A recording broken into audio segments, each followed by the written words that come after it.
जय श्री कृष्णा। आज मैं आपको विष्णु पुराण प्रथम अंश का पहला अध्याय सुना रही हूँ। तो आप लोग पूरे अध्याय जरूर सुनिएगा और लाइक एंड कमेंट जरूर कीजिएगा वीडियो को। श्री सूत जी बोले, मैत्रेय जी ने नित्य कर्मों से निवृत्त हुए मुनिवर पराशर जी को प्रणाम कर एवं उनके चरण छूकर पूछा, हे गुरुदेव, मैं आप ही से संपूर्ण वेद वेदांग और सकल धर्म शास्त्रों का क्रमशः अध्ययन किया है। हे मुनिश्रेष्ठ, आपकी कृपा से मेरे विपक्षी भी मेरे लिए यह नहीं कह सकेंगे कि मैंने संपूर्ण शास्त्रों के अभ्यास में परिश्रम नहीं किया।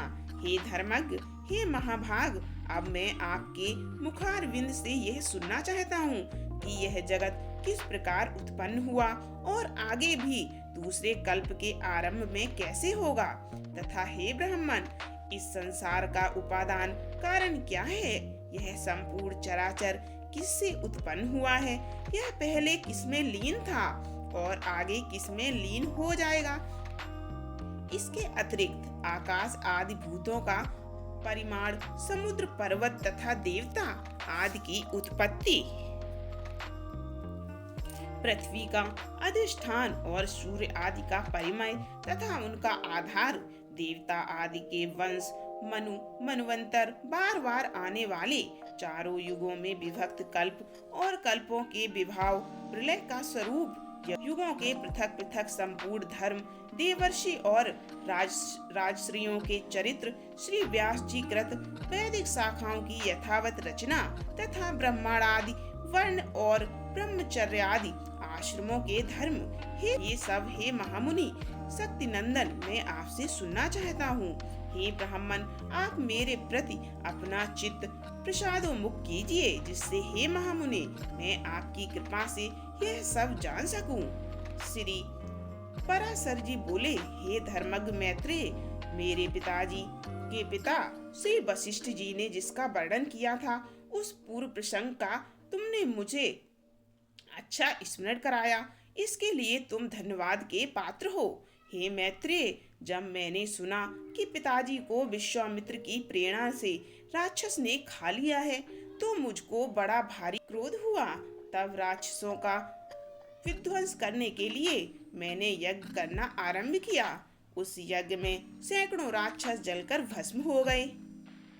इस प्रकार उन राक्षसों को सर्वथा नष्ट होते देख मेरे महाभाग पितामह वशिष्ठ जी मुझसे बोले, वत्स, अत्यंत क्रोध करना ठीक नहीं है, अब इसे शांत करो।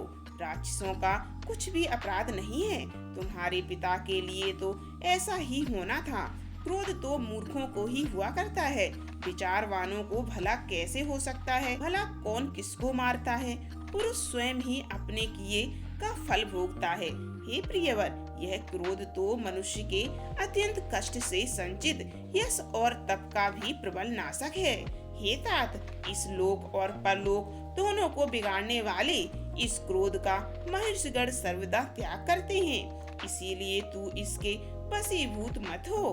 अब इन बेचारे निरपराध राक्षसों को दग्ध करने से कोई लाभ नहीं।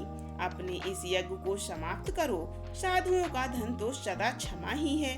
महात्मा दादाजी के इस प्रकार समझाने पर उनकी बातों के गौरव का विचार करके मैंने वह यज्ञ समाप्त कर दिया।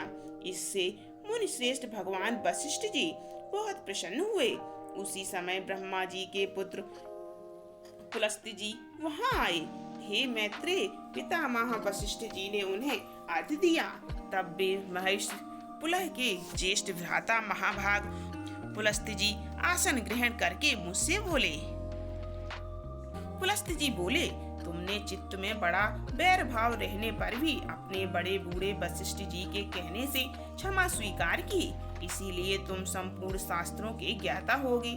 हे महाभाग, अत्यंत क्रोधित होने पर भी तुमने मेरे संतान का सर्वथा मूलोच्छेद नहीं किया, अतः मैं तुम्हें एक और उत्तम वर देता हूँ। हे वत्स, तुम पुराण संहिता के वक्ता होगे और देवताओं के यथार्थ स्वरूप को जानोगे, तथा मेरे प्रसाद से तुम्हारी निर्मल बुद्धि, प्रवृत्ति और निवृत्ति, भोग और मोक्ष के उत्पन्न करने वाले कर्मों में निसंदेह हो जाएगी।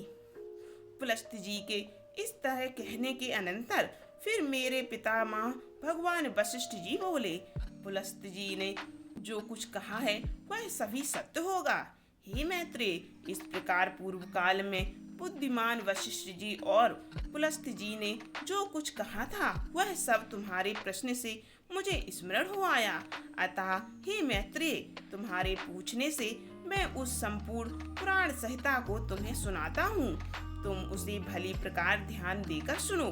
यह जगत विष्णु से उत्पन्न हुआ है, उन्हीं में स्थित है। वे ही इसकी स्थिति और लय के कर्ता हैं तथा राह जगत में भी वे ही हैं। विष्णु पुराण प्रथम अंश का प्रथम अध्याय यहीं समाप्त होता है। दूसरा अध्याय सुनने के लिए चैनल को सब्सक्राइब करें और वीडियो को लाइक जरूर कीजिए।